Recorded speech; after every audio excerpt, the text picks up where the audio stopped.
We are now live. We are. Direct. We have no intro. We've all been a bit special because one of us, Mr. Zec, is feeling peaky. As you can tell from the fact that Mr. Zec is in bed. He is.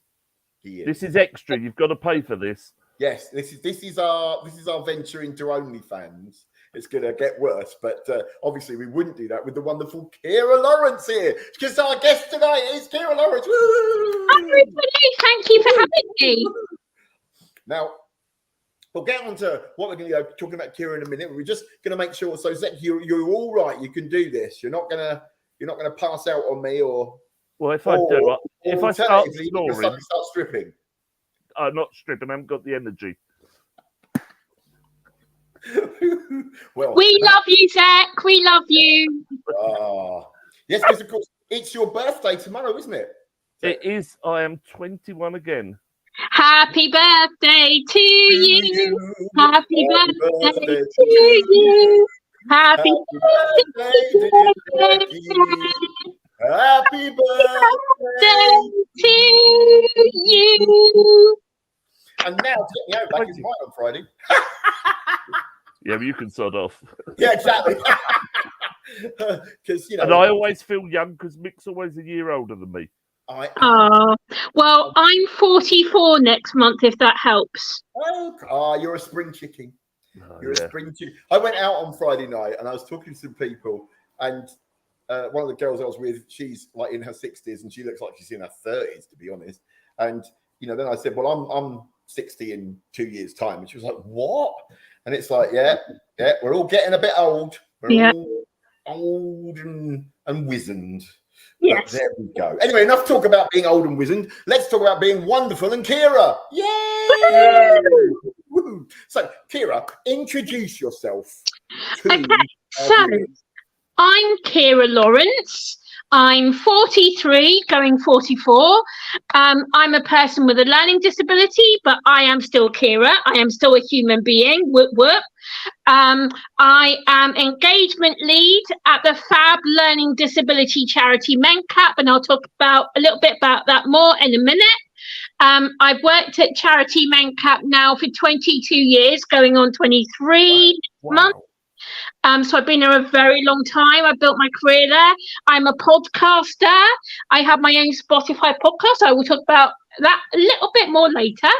I am a learning disability campaigner, learning disability influencer, blogger, writer, campaigner, spreader of pink joy.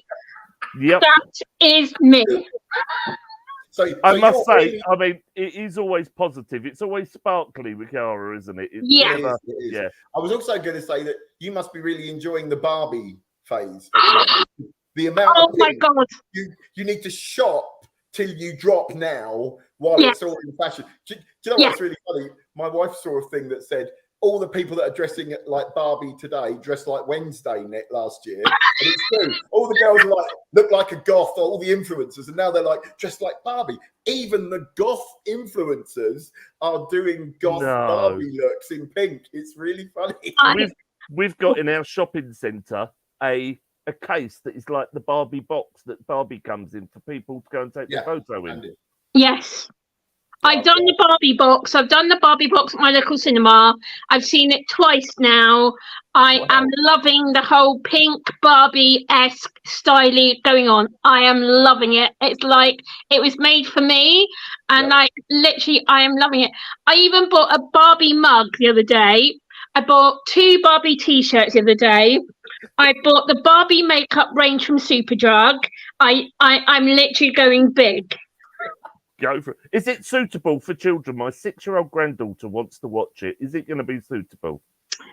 Yes, because it starts... Now, I don't want to give anything away because I don't know if you've seen it yet. No spoilers. No spoilers. Yeah. But it starts with children. Right. So I would say yes. Yeah, it's really fun. It's really light-hearted. It's got a bit of blokiness, a bit of female in it. So yeah, I'd say yes. I'd say it's very nice. Yes. I suppose the thing is, a film like that, it's like a lot of films that you go to take a kid with. There's going to be layers. So there's sort of the bit that the kid will like, and then there's other stuff that possibly the all of the animation like, had that, didn't it? You know, you'd go and take the kids to see Shrek, and the adults would be laughing, and the kids didn't understand. Yeah, that's it. Yeah, and when we were young, of course, it was like Bambi. Yes. I still haven't seen Bambi. I've never seen Bambi. That was the first film I saw as a kid, and I went with my dad. I remember it very clearly. We went to the old cinema that was on Sutton High Street. It's not there anymore, but it's now a nightclub, but it used to be a cinema. And I went with my dad, and I went with my brother, and I went, oh my God, this is really nice. And then at the end, it was like every nightmare. I was just like, no.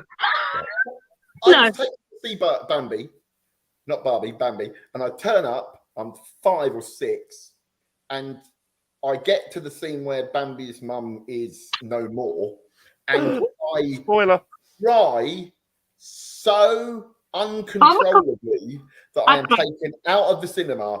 I have never seen it to this day because I cannot get past that scene. No. I'm 60. I've never seen it. I don't want to see it. I don't understand why they make. I used to make films where they were like, right, let's see if we can mentally scar children for their entire life. By seeing the scene where your mummy is killed and you run into the forest. Oh, he makes friends with the animals. I don't care. Yes, so but that doesn't happen in Barbie. That doesn't happen in Barbie. Barbie doesn't. Like Ken isn't shot and she runs off into the forest to be befriended by bunnies. But the key message of Bambi is by Thumper the Rabbit, and Thumper the Rabbit has a key message, and it's if you can't say anything nice, don't say nothing at all. And I think that in life is a motto for us all, that if we can't say anything nice, then zip it. I would say I agree, but anyone that follows my Twitter feed knows that I kind of occasionally get a bit cross. I do try. The rule in my house now is I write a tweet and I show my wife and I say, is that okay? And she goes, no, delete it. You know what I used to, when I first got email, right? I was still working in tele because that's how long ago it was. And I used to write these emails and I'd write them like I spoke and I'd send them off. And then I'd get a really shitty email back and I'd be like, why are they being so rotten? And I didn't understand. And so then a big argument would break out. And then I'd show Diane and she'd go, Mick, that's awful. And I'd be like, and because I could hear it in my head, it'd be like, hi, you old git. What's going? Do you know what I mean? And then you read it back, and then you realise that when you read it back, there's no personality. Yeah, so Diane never had that problem. So Diane basically said to me that what you have to do is before you send an email, write it, save it, read it the next morning in a very dull voice out loud, and then if it still sounds like it's okay, send it. So that's what I do. Yeah, because Diane Abbott knows what it's like. Don't send a draft like Diane Abbott. Don't do that. No. And don't do cocktails on the tube either. No. Although, without being funny, do you know when the circle line used to go round and round and round? Apparently what everyone used to do was they'd all pile down on a Friday night and then just treat it like a nightclub. Just come in and just stay on getting drunk and then go off. And because Diane and all her mates used to do it. So, wow. Of course, I don't know because I couldn't get on the tube back then. Very interesting. Very interesting. Anyway, so we know a little bit about you. Yes. What I was thinking, what I thought we'd do is, what was it like growing up? You know, as Ciara, what was it like? What were your parents like? How did they, bring you up? So I always think this is something because I also was born disabled. Okay. And there are some parents that are really good at it, and some parents that are. Okay. Okay. So I'm just going to put a disclaimer out there. Please, any Evans family members, I promise not to dish dirt. I promise not to dish gossip. I'm just putting it out there first, just so I still have a family tomorrow morning. Okay. So my upbringing was actually, do you know what? I wasn't diagnosed at birth. I wasn't diagnosed pre-birth. I wasn't diagnosed at birth. I wasn't diagnosed post-birth. Right. I was diagnosed when I was 10 years old. I was basically swept under the carpet until the age of 10. By then, I had gone to a primary school, a middle school, and another school. And then at that last school I was at, things got worse. I was being bullied terribly at that school. I was being bullied quite badly. I was finding life ruddy difficult. I nearly said bloody, pardon my French. But I'll say ruddy instead of bloody. And also, so you can swear as much as you like on this show. We swear I like to be polite. I like to keep polite. But anyway, so at the age of 10, this school that I was at, I was really struggling. And so then they finally, a couple of things happened. I'm not going to talk about them because they're just too upsetting. But it got to a head. Then they brought in this woman into my school who was an educational psychologist. That was her job. And she was able to pinpoint that actually I wasn't naughty, that I wasn't stupid. I just needed a place where I could have extra time to learn.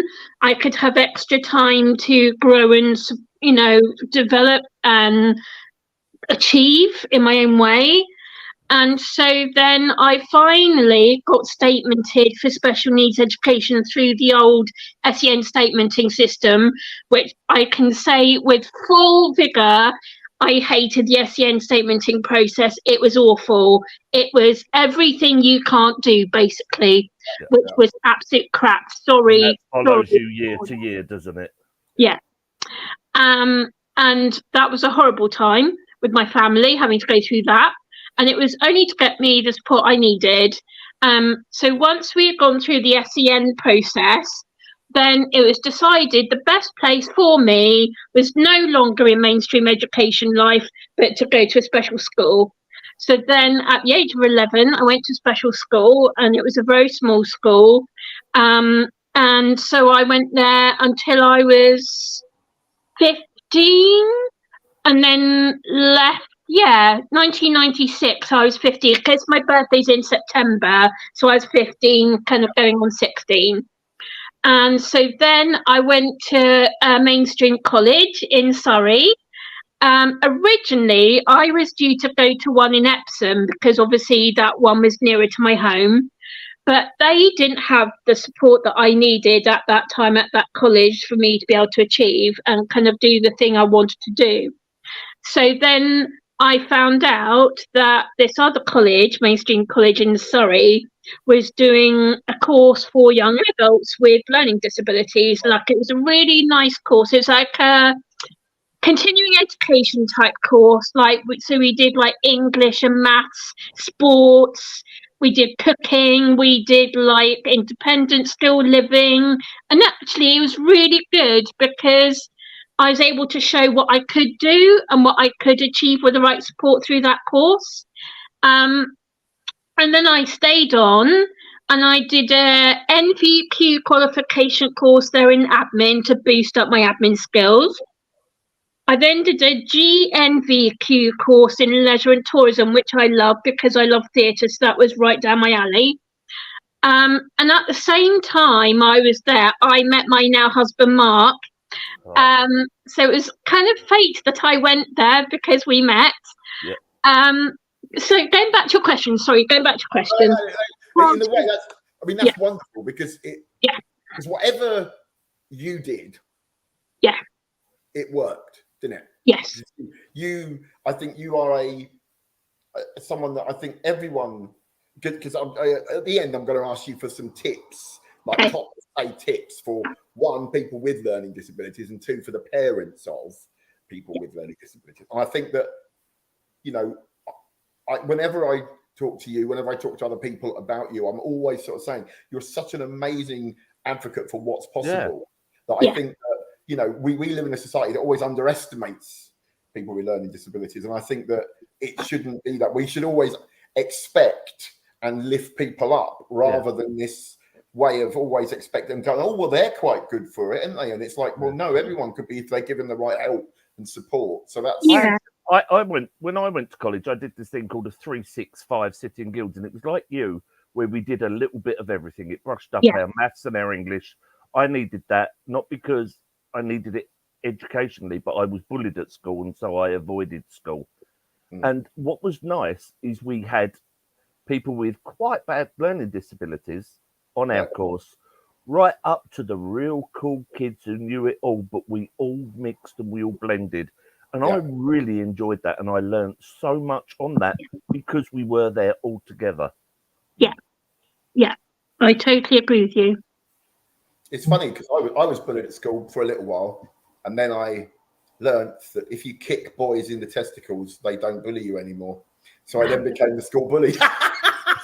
Well, no one crossed Mick. Nobody. There was fear. All the boys feared me because every time they did anything wrong, I'd go, "I'll kick you." And do you know what? I always remember one lad. His name was Joe, and he was very quiet, and he obviously had very special needs. And I can remember one day, and he went, "Did you hear that?" And I'm like, "What's that, Joe?" And he goes, "That's my crow." Now I thought, bless him, he's not, he's struggling. But no, he'd raised this crow from a chick, and it would follow him all the way to college and wait outside in the tree for him and follow him home. And that was his only friend. It was so lovely, and I still remember that to this day. And that is what this is why, because one of the reasons we sort of said about coming on, Ciara, wasn't it? Was because when we first discussed it, it was just around the R word. Yes. Story. Yeah. I think that, and since then I've seen that you're in the Guardian yesterday, weren't you, talking about the new TV show? Was it Down with Love? Or Down with Love, the new Netflix show. Yeah. So, because I think that having watched that program, I don't think they explained why it's a bad word.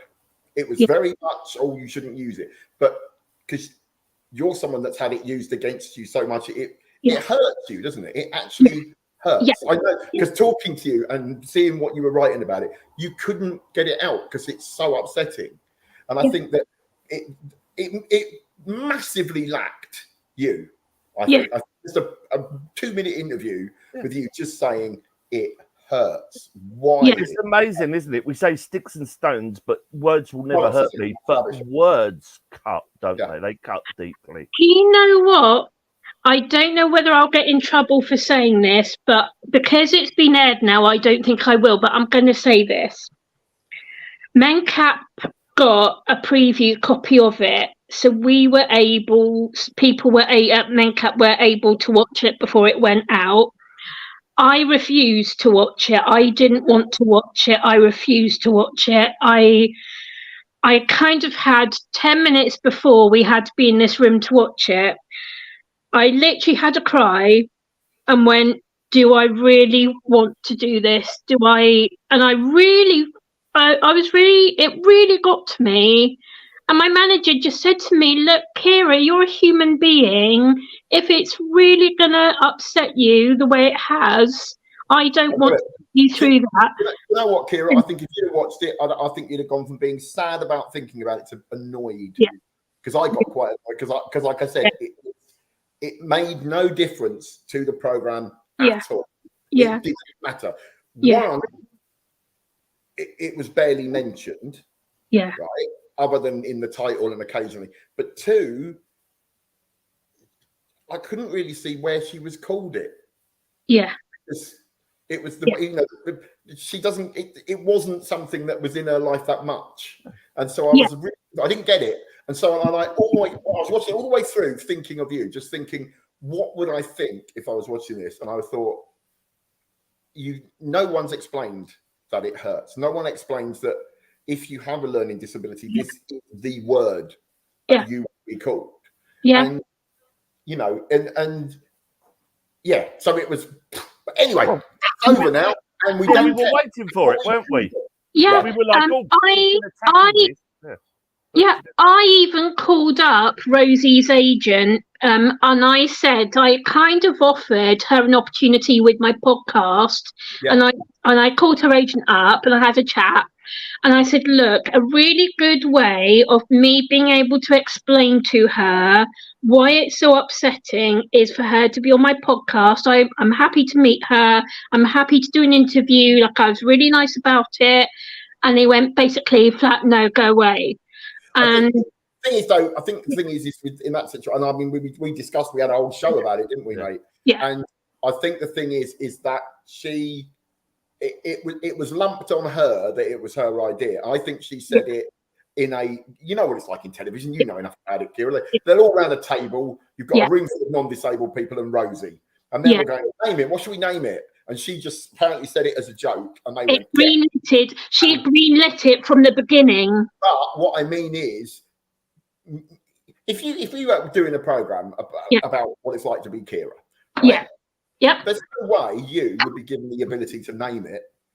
It's not how it works. You might come up with the idea and they might go, we like it. Yeah. They're not, she's not the one that goes, yes, that's what it's called. So I think that happened. I think that's what the problem is. And I think what she should have done was said, well, actually, that was a joke. I didn't mean it. Let's call it something else. Yeah. I've had a lot of discussions, arguments for and against it. And obviously I don't understand it because I don't. No, that's it. But I have learned more about it in the last 2 minutes by watching your face, Ciara. Yeah.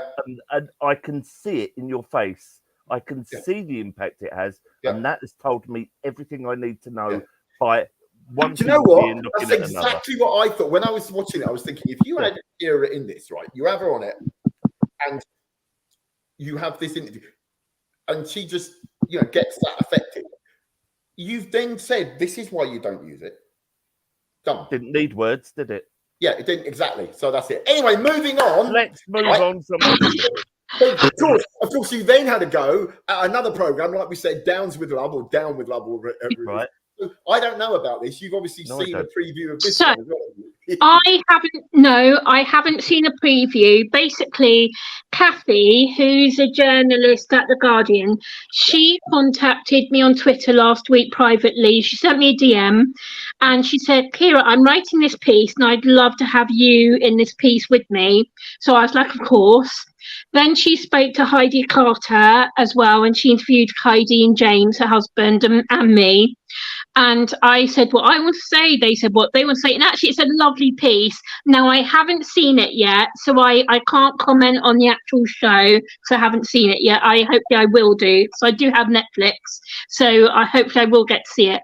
But, from my view, the question that I was asked was obviously from TV shows like The Undateables. A lot of it was parents being involved in it, talking about how their children were going to go on their dates, and kind of a lot of, for me, Undateables. Now, I hated Undateables. Sorry to put it out there, but I felt it was very patronising, and I hated it so much. Yeah, I hated it. I didn't like it. But a lot of it was parents talking about how their, grown-up children were going to go on their dates. And it's not about them. It's not about parents. I wouldn't want my mum coming round to my house and being filmed going, oh, my daughter Ciara's going on a date tonight. This is what she's wearing. This is what she's going to do. Excuse me. That's not about you. That's about me. I wouldn't want my parents being on camera talking about... No. Do you know what? It is funny because the Undateable, the production company, came to me right at the beginning before it ever existed, and said, "Would I what do I think?" And I was like, because originally what it sounded like, it was going to be a show where disabled people went on, and they'd not been on dates, and I thought it was going to be that they'd get advice on how to be at a date, a bit like Cyrano de Bergerac, where he's feeding the lines and helping stuff, and they were going to, and I understood they were going to have earpieces in, and they'd be like, oh, say this and do that, you're doing really well, that's it, keep up the confidence, all this stuff to get them right. And then it wasn't, and they were like, what do you think of the name? And I said, no, you got no, that's awful. Yeah, just call it Dateables with a question mark, and then have the question mark explode. That makes much more sense, right? Then they came back and said, well, would you like to be on it? And I went, oh, what, presenter? No, we're not having a presenter. Oh, voiceover? No. What do you mean on it as like an undateable? And they went, yes. And I said, but I'm married. And they went, oh, that's all right. We'll mock it up. So it's a complete load of rubbish. And the thing is, think about the people you know that have been on it. Right? Mm-hmm. You know, right? Yeah. Were they single? No. No. All the people that I know that have been on it have always had partners.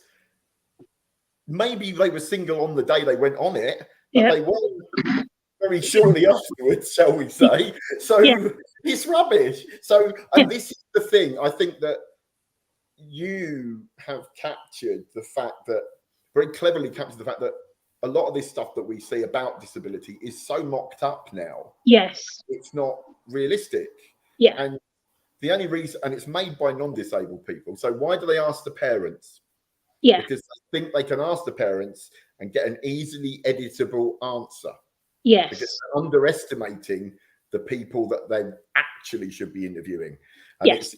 I'm absolutely adamant that you should be a TV presenter. You should be on things like This Morning, doing fashion and stuff like that. You'd be brilliant at it. So I've always said that. So if we ever get your podcast, what am I saying? All you've got to do now is say to all your podcast people, give us a job and you'll be all right. Yeah. Because actually, do you know what? When I went on the ITV show, Lorraine, last year, and I did a really amazing interview, I then said, could I use this as a platform to get onto more TV shows? And I've been told, because I'm not a celebrity, I can't go on them. I'm not celebrity enough. But the thing is, I don't mean go on as Ciara Lawrence, like, hello, I'm going to talk about me. Yeah. I'm doing that interview job, doing the interviewing, talking about being, like when you watch shows and they go like, oh, now over to our fashion expert. Yeah. Well, I'd love to do those. Why can't you be our sparkle expert? And it's going to be right. And now we're going to have another show about making things wonderful and pink and gorgeous. And to me, you could be the learning disabled Gok Wan. And this whole "you're not a celebrity" is bullshit, because how many have been propelled into celebrity overnight? You've got the right people behind you. They've all got to go dancing or skating on ice. They've all got to be a Paralympian, or they've all got to be on some Love Island with their bits out, and that's it. Basically. No one you need to get on Strictly. If you're disabled, you can't be famous unless you've done the Paralympics. It's just a rule. Yeah. Do you know what?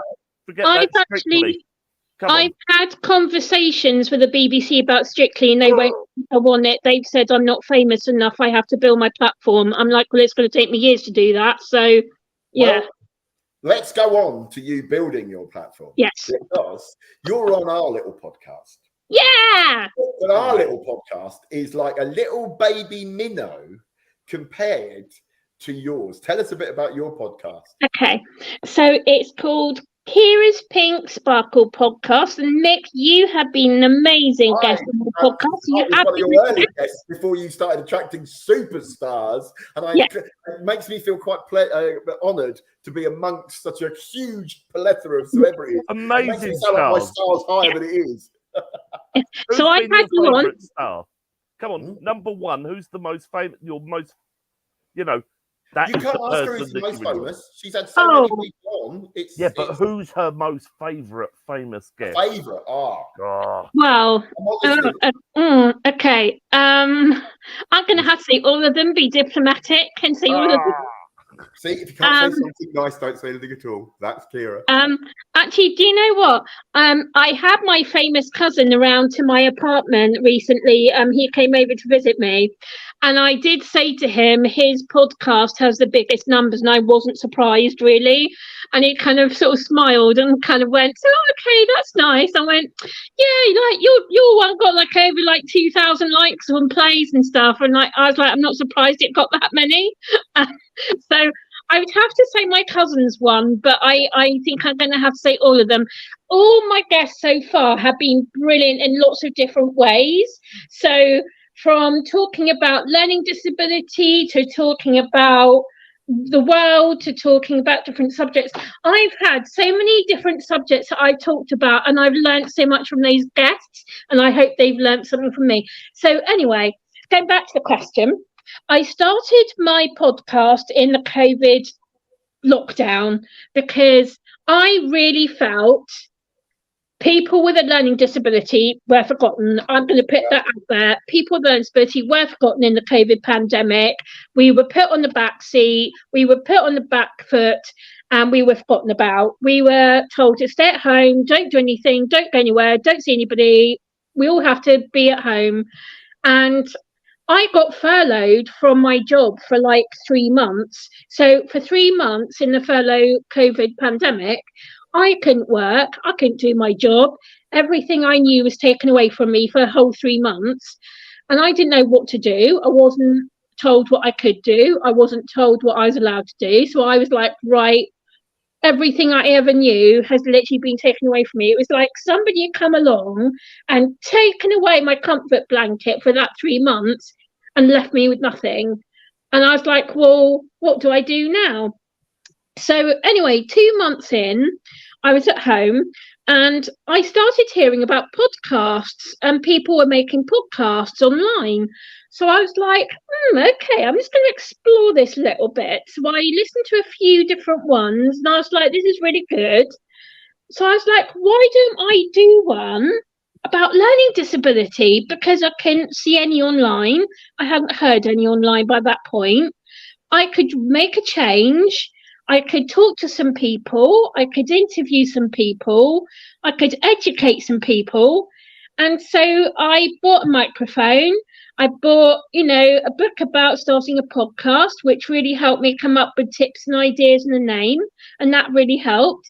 And so in 2021, Ciara's Pink Sparkle Pod was born, and it's kind of snowballed into a real success. I've had amazing guests. I've had from Penny Mordaunt MP to Baroness Tanya Gray Thompson to my cousin U2's The Edge. I've had so many amazing people, and next week the tables are going to turn, because in the past Victoria Derbyshire has interviewed me about my career on her show. And next week I get to interview her, so I'm very excited about that. Then I've got Lorraine Kelly. Lorraine Kelly said yes to me, so I've got her in September. I'm interviewing her in September. It's a proper celebrity podcast. I know, but I think what happened is we wanted Pink Sparkle podcast, but you'd already taken it, and so that was it. We were there. Pink Sparkle podcast.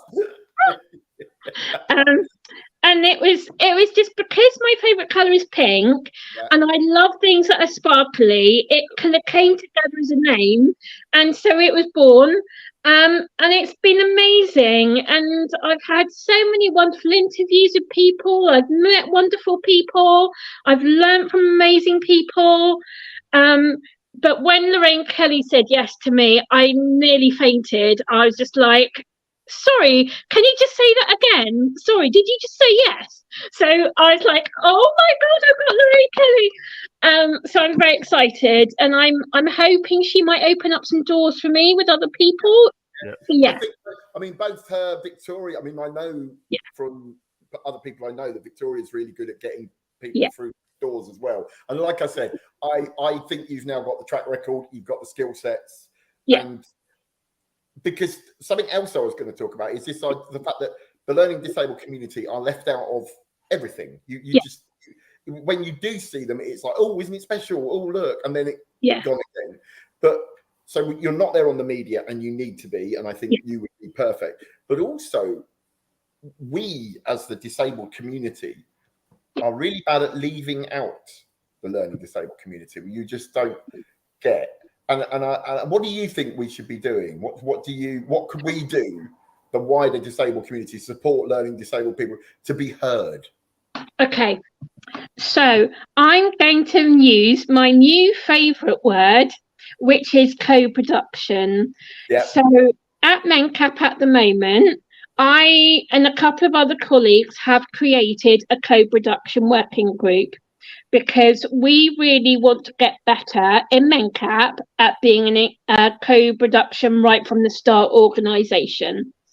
So I think the best way to go and learn about people with a learning disability, the best way is go and meet them, go and talk to them, ask them about their lives, ask them what they do, who they are, what their favourite things are, what they don't like, what they do like, what they can do, what they can achieve. That is the best first introduction you could have to someone. And then they will tell you the good, the bad, and the ugly, and you can learn from it. Yeah, no, I totally agree. It's because, you know, I'm when I'm not doing this kind of stuff, I'm co-CEO of Fab, and we're just doing. And I have picked you up to other people I know. Yes.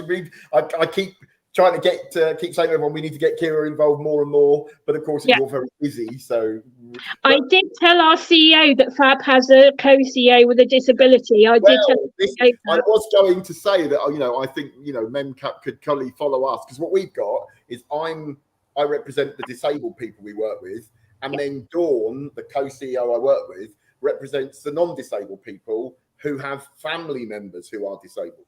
So we both have lived experience, just that she talks for people that kind of, because obviously Fab is for everybody, just like MenCap supports parents and families as well.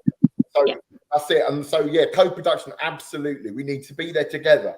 Yes. If we can't all achieve equality together, there's no point having equality. It's just exactly. And I have had brave conversations in MenCap with people in the leadership team about the future of MenCap. And I have said I will keep pushing to have a CEO or a co-CEO with a learning disability. I will keep pushing for it. I will have that conversation, and I will keep having that conversation till I'm blue in the face. So I am slowly really trying to wheedle that conversation. Without you know, I'm more than happy to come and help advise on how you split the duties and how you do stuff, because you play to your strengths. That's basically, Dawn's amazing as an organizer, and I'm more a mouthy gobshite who's good at getting. No, I just done all the. We've just rebranded. I did all of that sort of stuff, the kind of media things. So Anyway, so that's it. We need to talk more. We need to work together. We need to stand together. And as you say, MenCap obviously needs to have a co-CEO that is disabled, and her name should be, of course, Ciara Lawrence. So. Absolutely. I feel like I need a cat and a dog. So what's your, and I was going to talk, because we talked a bit about Down With Love, that's a show about people learning, but so what's it like being married? What was it like getting married? So I remember my wedding day like it's yesterday. What was yours like? My wedding day was the best day of my life. For years, I had watched my cousins growing up getting married. I had watched other people get married. I was at weddings. I was always a guest or a flower girl or a bridesmaid, and that was lovely, don't get me wrong. But I wanted to fall in love myself. I wanted to meet someone myself. I wanted to have a relationship myself and get married myself. And my family were amazingly supportive when Mark and I first got together. Obviously, that took quite a while for us to kind of have our relationship, and then kind of things blossomed. And then we've been married now 10 years. And actually, now our wedding day, I'm not going to go into the whole thing because there was a couple, I'm going to call them little teething sidelines going on, but I'm not going to say any more because it's past. But for me, that day was amazing. It was incredible. It was like, I remember saying to the registrar when I arrived, because it was at a lovely registry office, And at the back of the ceremony room, there were these big double wooden doors. So I said, could you shut them? And then as I'm walking in, can the doors open? So I kind of wanted my Cinderella minute. Yeah. And I wanted to go, this is about me. This is my day. And it all happened. And Mark was there, and his family were there. And it was amazing. It was truly, truly amazing day. We had our family around us, all our friends around us. It was incredible. My cousin was there, which was amazing.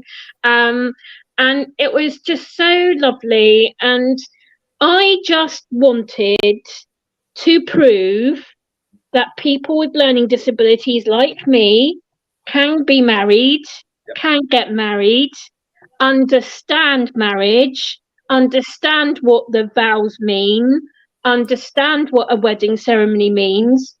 And I did that. And it was amazing.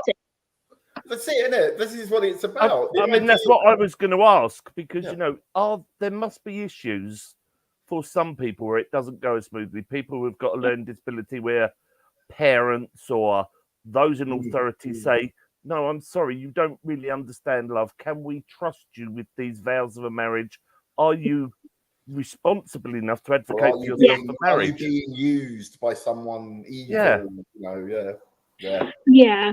Because That being funny though, Zec, people, I mean, I had that said to me when I was first engaged many years ago, being a Luton boy, did it quite young. And I wasn't allowed to get married because the girl I was getting engaged to was a Catholic. And no Catholic priest would marry us because I was disabled. So do you know what I mean? So it wasn't just it used to be a long time ago. It was anyone, and you know, people were always sort of saying to her, "Why are you marrying him?" And people were also saying, "Well, what's she marrying you for? Is it for the money or something?" And it was just, it was really weird. People are just weird about that stuff. Yeah. So, but it's at the end of the day, your love proves them wrong. You know what I mean? I think that's the thing. And you need more people like Ciara in the media being seen. Yeah, exactly. Hey, look, not only are you married, you are happily married 10 years old. So that's the point. Yeah. You know, it's 18 years for me this year. Wow. Congrats. We're I sensibly got married on my 40th, right? We met on my 30th birthday. Actually, we got together at the club that I was celebrating my 30th at. We won't talk about that because I was with someone else at the time. Anyway, but so we got together on my 30th birthday, then married on my 40th. So I always know we did it because Diane can't remember any dates. So I remember everything. I know when we first kissed and when we got together. I know all of it. She has none of that. So I said, well, we'll get married on my 40th. Because that way you'll always know how many years. Because it's always about me. You just take 40 off, and then you can go, right, it's been 18 years. So there you go. We're 20. We're 28 in now, just under. Oh, wow! So you got I'm only 10. I'm a baby. I'm believe she's put up with me for that long. Do you know what? Actually, a few months before the wedding, because you know you have to go when you're getting married at a register office, you have to go and do what's called like the Mr. and Mrs. game. And what they do is they take one of you into one room, they take the other one into the other room, and basically you get asked questions, and basically it's so the registrar can prove that it's not like a sham marriage. And so I was asked questions about Mark, and he was asked questions about me. It was like Mr. and Mrs., the game show. And we've been, you know, the night before we were like, right, tell me everything about you so I know everything about you. The film. So like I knew, you know, his dad's middle name. I knew what his dad did for a job. I knew what his mum did. I knew everything about them. Like there were no secrets. And so the next day we walked into the register office meeting room, and I was able to say, I know this. They were like, great, brilliant. And then I said to Mark, how did you do it? And he was like, yeah, I got everything. I was like, great, okay. And so like it's like walking into like a Mr. and Mrs. like test game show. Yeah. I'd have failed. What's scary is I'd have passed and Diane would have failed. We're very much like one of those, you get like, oh, there's a stereotype of a boy and a stereotype of a girl. I might look like a great big burly bloke, but I'm quite girly in my attitudes, and I'm very good at dates, and I know all about everything. And Diane's I'm really useless. good with the hammer. She's really good with the drill. She's very hands-on. She also can't multitask for her life. Right, and I am brilliant at multitasking. I love shopping. She hates shopping. So we are very different.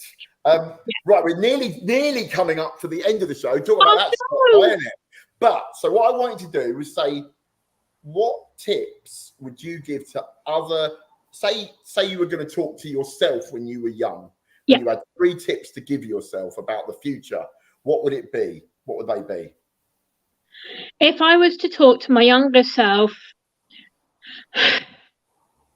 be yourself, don't take no for an answer, and live every day, and it's okay to ask for help. Yeah, it's okay to ask for help, be yourself, and dream big. Yeah, dream big. Dream big, excellent. And what would you say you a parent has found out their child has got a learning disability now, what would you say to them? Because obviously we know that no doctor ever says, well, congratulations, your child is learning disabled, or because we know what it's like. So what would you say to them? What do you want them to know about what's possible? Okay, so I want them to know that their child is like any other child. They have gifts and strengths like any other child. They have love like any other child. They're a human like any other child. And to look up charities like MenCap, because we can refer them to we can sign them to support, we can signpost them to support, we can also support them. So find out about charities like MenCap, go and find out what's available in your local area for support. There's learning disability teams in councils. There's local authorities, go and talk to them. There's lots of support out there now. Even come and talk to people like me, because I can help signpost you to advice and support. And I'm more than happy to talk to anybody. If you just message me on socials, I'm all over socials, so just find me. Come to MenCap, www.mencap.org.uk. I'm also a trustee of a local Surrey-based learning disability charity called the Sunnybank Trust, and they're amazing local learning disability charities. So if you live in Surrey, look them up. And I'm a patron and trustee of lots of different charities for people with disabilities. Yeah. So get in touch. Google as much as you can, talk to people like me, and I'm more than happy to advise and signpost. Brilliant. That's fantastic. Thank you, Ciara. You've been amazing. And I have to say, if you are a parent who just found out, look at Ciara, right? She is a perfect example of what's possible, right? I know when I was young, right, when I was at school, I had a mate at school who had a learning disability, and everyone underestimated him, and he wasn't given the support he needed at school. Yeah. He was just left, and it didn't work out that great for him. And I think that given the right support, the right help, and the understanding that people need someone there with them sometimes to support them, just like we all do, right? Then we can do anyone can do anything, and we can build a fantastic world together. And end up with a podcast with having superstars on like Victoria Derbyshire and Lorraine Kelly and some cousin who just happened to play in some big band that we But I went to see your cousin when he was 18, playing at a club in St Albans. They just released I Will Follow, and the Boy album was coming out. And I left, me and my friends came out of school, we'd all bought tickets. We went down on the train to St Albans to watch them, and Bono got quite upset that people were throwing glasses at them because it was a punk gig. So he stopped the gig, and then he started squeezing oranges and throwing them back. And we were all covered in oranges here because we were in the front, came home looking like sort of weird little creatures. So there you go. Do you know what? Actually, they're about to go to Vegas because they're going to be doing some gigs in Vegas in this brand new venue called the Sphere. The Sphere in Vegas. It's going to be amazing. So keep watching. So you're edging for an invite. Hey, right on words.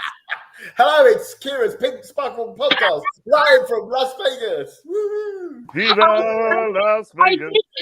I did try, but yeah, I will be staying here in England. Come on, give us a ticket.